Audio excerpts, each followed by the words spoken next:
Hey everyone, it's Andrew Klavan with this week's interview with Jonathan Haidt.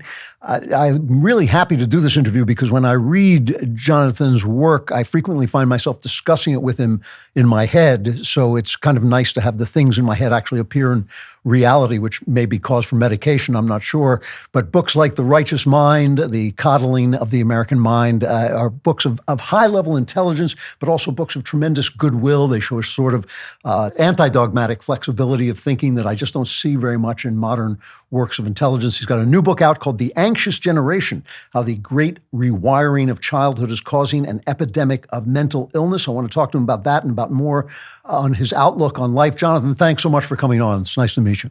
My pleasure, Andrew. Very nice to meet you. So let's begin with the new book. You're talking about a troubling trend in the psychological outlook of young people. Can you describe what's going on? Yes.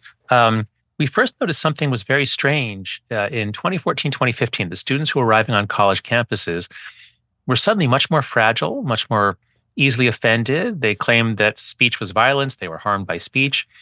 And my friend Greg Lukianoff, who was the president of the Foundation for Individual Rights and Education, noticed this, and we talked about it. And so we wrote a whole book, The Codling of the American Mind, about what was going on. But after we published that book, it became clear this isn't just about college students. Actually, people who were born after 1995, if you're born in 1996 or later, you got a smartphone and possibly Instagram or social media in middle school, and you went through puberty on a smartphone and social media. That means you're Gen Z. Gen Z is defined by the fact that they got smartphones and social media way too early, often in middle school. And they became very depressed and anxious, especially the girls. Rates of depression and anxiety have more than doubled. Rates of suicide are up 50%. For younger teen girls, they're up over 120%. So the mental health of our kids fell off a cliff around 2012, 2013, and there was no sign of a problem in 2010. So what is it that a phone does do you think is causing this? So a phone does many, many things. The way to understand what happened, it's not just the phones. It's the loss of the play-based childhood. Kids need to play. They were always out playing. You and I grew up at a time when there was actually a lot of crime outside and drunk drivers and all sorts of things. But everybody went outside to play. That was just what kids do. But in the 90s, we began to lock up our kids. We're afraid that they'll be abducted. We don't let them out to play. So we're taking away the play-based childhood. But their mental health doesn't actually collapse in the 90s or the 2000s. It's not till you get to the second feature, which is let's give them a smartphone or a tablet. And when you give a kid a smartphone or tablet, it moves to the center of their life. It's the most interesting thing they have. It's incredibly addictive. It's beautiful. It's fun. So once you give your child a device and you let them have it, without a lot of limits, it will take over their attention. And at that point, they'll start spending far less time with other kids. They will look at you far less. They will laugh less in general. They won't touch other people. They won't go outside and experience nature as much. They develop what I've called a phone-based childhood. And a human being cannot grow up healthy if they have a phone-based childhood. It's just our evolution requires us to be out playing and having face-to-face experiences and getting into conflicts and getting out of conflicts. So all of that needs to happen. And we basically ended childhood. I call it the great rewiring of childhood between 2010 and 2015. Steven Pinker was always producing a kind of happy, optimistic view of where things are going. He says in one of his books, Enlightenment Now, I think it is, he says that, no, kids are not reporting that they're less lonely. They have all their friends on Facebook. They have friends here. They have friends there. Certainly there's a lot of social interaction on smartphones and on the internet. Why isn't that a replacement for real life? So I love Steve Pinker, and I used to be an optimist about the future in general. Because he and Matt Ridley make the same point that humans are an ingenious species, and it often seems we have problems, but we always figure out a way. And there are setbacks, but prosperity keeps rising, rights keep increasing. So that's been true up until now. But like as with the guy jumps off the Empire State Building, he's falling down. A guy on the 20th floor says, "How's it going?" And the guy says, "Oh, so far fine." I'm sorry, I don't want to be too grim and too dark here, but at least with our kids, I think the technological environment is really harming them. Now, it seemed at the time, you have to understand, in 2010, most of us are techno-optimists. The internet, you and I, we remember the dawn of the internet in the 90s. It was It was miraculous. great. Yeah. Like, I mean, like you're going to give me omniscience? Like I can just type in my question and I get an answer? Like you'll map things. I mean, it was unbelievable. And the millennials took to it, they loved it. They spent time on it. Their mental health didn't suffer. They were very creative. They started tech companies. They started changing the world. We all thought, wow, the internet's going to be amazing for democracy. How could any dictator stand up to the people connected? Yeah, good luck, China, keeping out the internet. You'll never do it, right? That's what we thought. So all the way up through 2011, the Arab Spring, most of us are thinking the technology is amazing.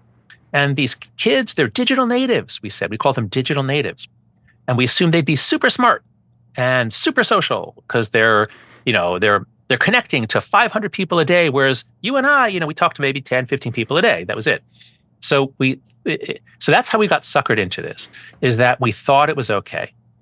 But it turns out there's a big difference between a millennial kid in 1998 dialing up on a modem to reach AOL and some messaging with friends. That's fine. There's no problem there. They're connecting. And that kid can't be on the internet 9 hours a day. It wasn't possible with a dial-up modem. Your mother needed the phone line. You had to get off, right? But once you give your kid, so in 2010, everyone's got flip phones. They don't have high-speed internet generally, no front-facing camera. In 2010, kids are still using their phones as a device to connect. They talk to each other, they text each other one-on-one, and they say, let's meet up at 4 o'clock at so-and-so. So it's still a recognizably human child in 2010. Then everything changes. You get the front-facing camera is introduced in 2010. Instagram comes out in 2010, but it's not until Facebook buys it in 2012 that it becomes super popular with teenagers.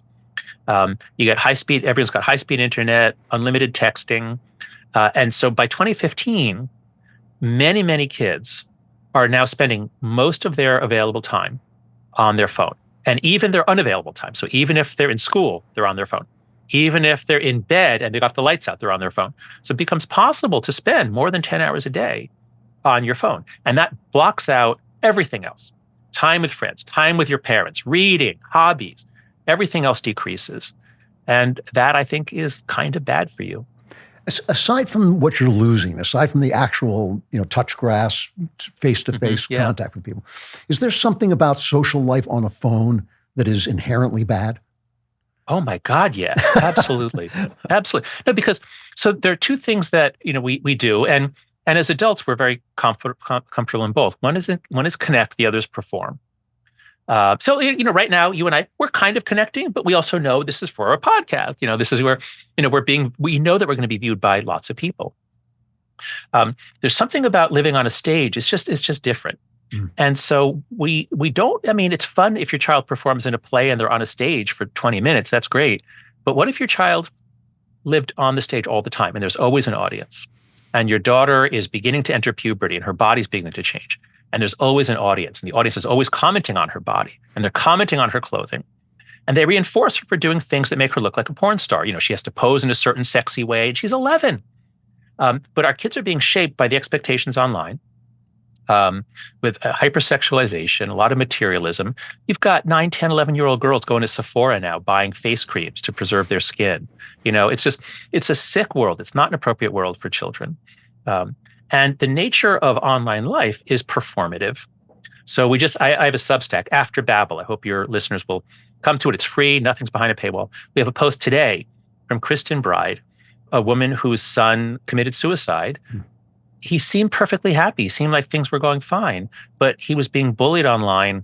And at a certain point, he was so humiliated that when he went up to bed, he went up to bed, they thought he was fine, but he was so humiliated by events that night that he killed himself that night. Boys have actually much higher rates of suicide than girls do. They don't always kill themselves because they're depressed. It's often because they're shamed. Sextortion rings are going on. Boys are being tricked into sending a nude photo, and then the sextortion ring, they say, we got you now. We're going to send this photo to all your contacts. Send us a lot of money. A lot of those boys kill themselves. 20 cases are already known, identified. There's probably hundreds and hundreds of boys who are dead now because think about a platform where strangers can get to your child and trick them. Like, why would we ever allow this? So The way you're describing this, the only answer has got to be some kind of restriction on the phones, right?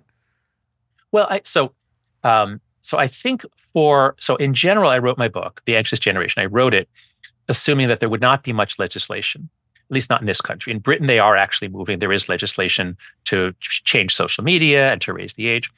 But I kind of assumed that in America, we're not going to do much because we haven't done anything since 1998.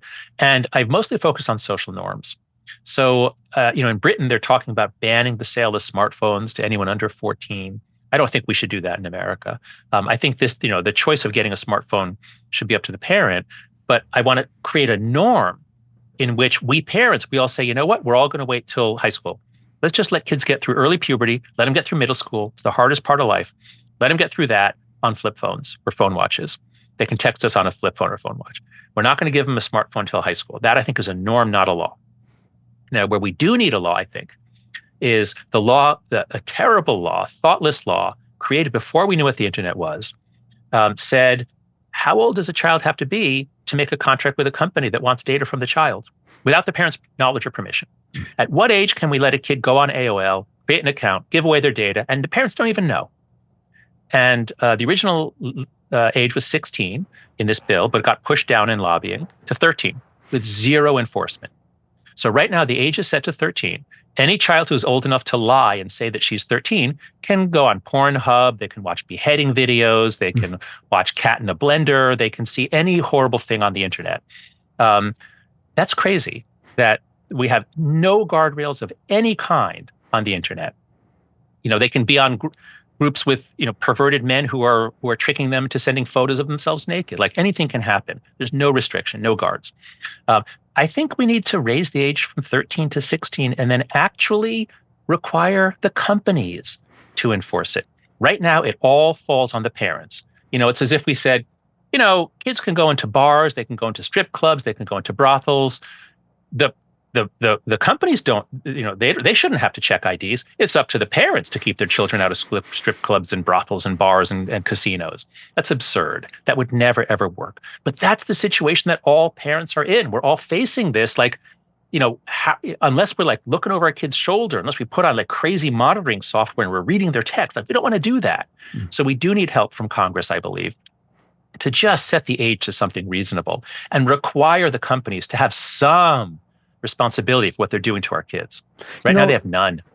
You mentioned the sexual angle of this, which just seems huge to me. I mean, it seems it can't be a good thing to have this kind of pornography proliferating in the way it is. I mean, I hear stories of teenage boys having to take Viagra, which it's like a bad joke, I mean, I think when I was a teenage boy, the last thing I needed was that's right. Viagra. Right. Give me anti-Viagra. Yeah, exactly. And then the girls, I understand something like 30% of Gen Z girls identify as LGBTQ, which can't possibly be anything but true. A psychological phenomenon. Can you outline the effects on boys and girls? What the Certainly. Differences are? Yeah. Sure. So the girl story was much more obvious. When I started writing the book in 2021, I thought it was going to be a book especially about what social media is doing to girls, because the evidence there is very clear. The correlational studies, girls who use a lot of social media are 3 times as depressed as girls who use a little, whereas for boys, it's not as clear. It's maybe twice as much. The experiments with girls, you do experimental manipulations, get kids off social media. When girls go off, effects are often larger. So the link between social media and girls is is clear in the data, and it's also clear in common sense. Boys, when you let boys and girls do whatever they want, what happens? The boys are going to choose to get together, divide up into teams to compete in some way or another. That's fun for boys. Girls don't do the team competition as much. Girls, if you give them freedom, they're largely going to talk. They're going to talk about other girls. They're going to talk about who is dating who is angry at who. Girls have a really, really evolved mental map. Any husband knows this. You actually need your wife to tell you what's going on with your own friends because you kind of forgot, you're not really paying attention. So women are just much more socially oriented. Men are more oriented towards competition. All right. So the internet comes in. It's amazing early on. Boys are mostly interested in it early on. Well, once you get the smartphones and social media, now the girls will go rushing in. They're drawn to the social platforms, Instagram, Pinterest, and Tumblr. Photographs, personal stuff, confessions, emotions, storytelling. They're really drawn to that. The boys, on the other hand, are drawn to video games. And then when the multiplayer video games, I mean, these amazing, you've seen them, I'm sure. They're amazing. Visually, they're incredible. I don't know. I'm 60 years old. I remember when Pong came out. Do you remember Pong? Yeah, I remember the Pong. First video? But I love video games. I think they're amazing. Some of them are me almost too. art. Yeah. Oh, no, they absolutely are. They absolutely are. But, so Pong, it was this primitive game, but it was great fun. It was on your TV. And they've gotten better and better since. But getting better and better actually has a downside, which is they're so amazing that the boys will play all day long. And one thing we know about the brain is that when you work and then you get a reinforcement, it's great. That's how you grow. That's progress. You work hard at something, you succeed, it feels really good. Great. You just keep doing that.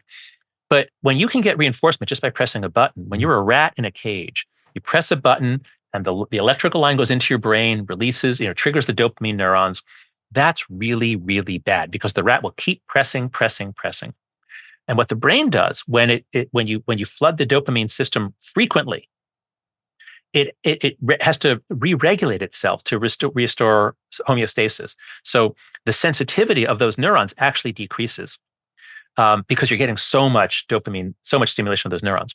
Okay, so now you've got a boy who's been playing 6 hours a day for months. When he's not playing, what happens? His brain now has less responsive dopamine neurons.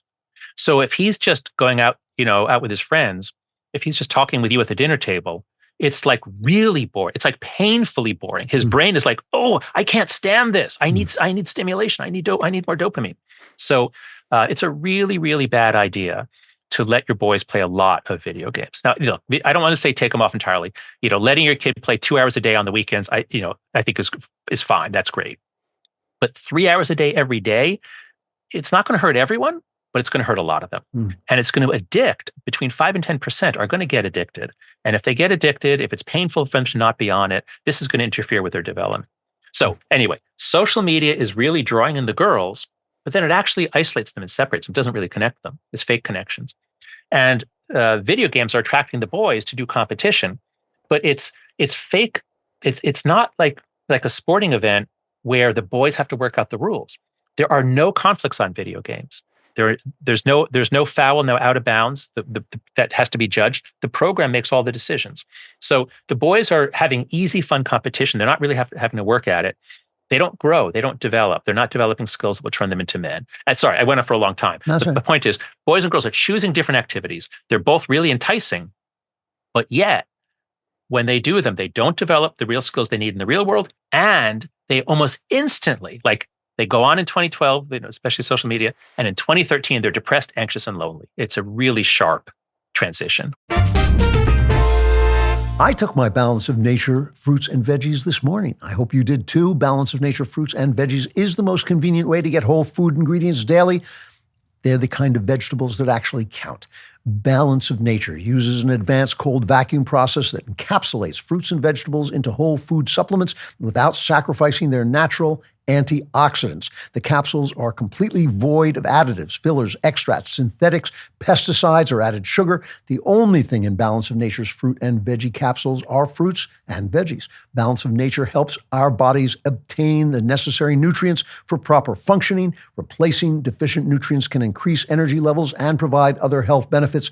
Imagine trying to eat 31 different fruits and vegetables every day. I did that. I'm telling you, it just took too long. It sounds miserable and time-consuming. I didn't really do it, but Balance of Nature makes it easy. It's an easy way to ensure you get your daily fruits and vegetables. Go to balanceofnature.com and use promo code Klavan to get 35% off your first set of fruits and veggies and an additional $10 off every additional set you buy.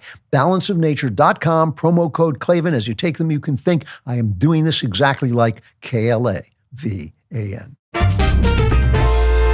I'd like to ask you a general question about something that really interests me. I've read a number of books by evolutionary psychologists, I guess I call them. You don't actually describe yourself that way, really. I kind of would. I mean, I do a Okay. lot of different kinds of psychology, but I love evolutionary thinking, anthropological thinking, cultural thinking, developmental, moral, social. So I love psychology and I do a lot of it. Okay, great. And I love psychology as well. But I'm a religious person, and I know you're not. And so you're the perfect person for me to ask this question. Okay, great. Let's Because talk. you told a story in The Righteous Mind. Well, let's begin with this. In The Righteous Mind, you put forward this idea that we feel something, we experience something, and then we supply the logic afterward. Yes. Does that, in your mind, render the feeling itself illegitimate? In other words, if I can't come up with the logic of that feeling, does that negate the feeling? Oh, no, not at all. Not at all. Because we have two different systems in our brain. One is called System 1, which is the automatic or intuitive system. And that's what all animals have. And it's very, very smart.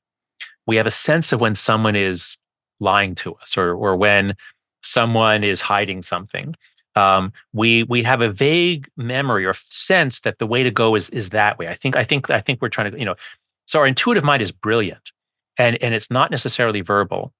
And then we have this other kind of cognition, which is very new. It's less than 1 million years old. It's only whenever we develop language, in which we can reason things through. But that system 2, is really bad. We make a lot of mistakes. It's hard for people to solve simple logic problems. We're basically intuitive animals, and our ability to live in the world is largely because of our intuitions, and then also our sociality. We share each other's intuitions. Now, when it comes to like science, or any community of people, we're trying to influence each other with language. So then we have to come up with reasons. But the key to raising a smart child is not filling them full of knowledge, facts that they can recite. The key is training them to the point where their automatic intuitions and actions are sociable, are virtuous. The ancients East and West all said this. Virtue is not something that you learn by reading about facts. Virtue is a habit. You learn to be generous or courageous as you learn to play the violin with practice. So does that create a problem? I mean, for instance, when police officers are told that they shouldn't racial profile, I know a lot of police officers, and they don't really racial profile, but that may feed into what they see. They just learn to see things after a while. Are we crippling people by telling them that they shouldn't immediately react to people? Yeah, that's a difficult question. Because you can't stop, our brains are pattern matchers, and you can't stop the brain from noticing patterns in the world. Now, obviously, we have to treat people equally, regardless of their race or gender, in almost all circumstances. Yeah. And so, of course, it makes sense to work with police to not act on those, to be careful. So it's a complicated psychological and moral question when it comes to policing. For the rest of us, our minds are pattern matchers, and we're going to form stereotypes. We're going to form beliefs about the world, and those are very hard. It's very hard to eliminate them. Now, you can control your behavior, and you can still treat everyone well regardless. I think it is worth striving for that and teaching our children to do that. Now, the biggest question that always occurs to me when I'm reading evolutionary psychology, especially when it deals with moral questions, I think it was Paul Bloom subtitled one of his books, "The Origin of Good and Evil." Mm-hmm. Every other sense we have evolves, but it evolves in reaction to an outer reality. So we wouldn't see if there were nothing to see. We wouldn't hear if there were nothing to hear. And I understand the sound is something we create, but it's created out of something. So in an atheist mind, what is our moral sense created out of? Okay, no, these are good questions. So a key idea in The Righteous Mind is that morality binds and blinds. And I spend a lot of time in part 3 of the book talking about the moral matrix and how, there's a lot of interesting research that even chimpanzees, who are really smart as individuals, they can't cooperate.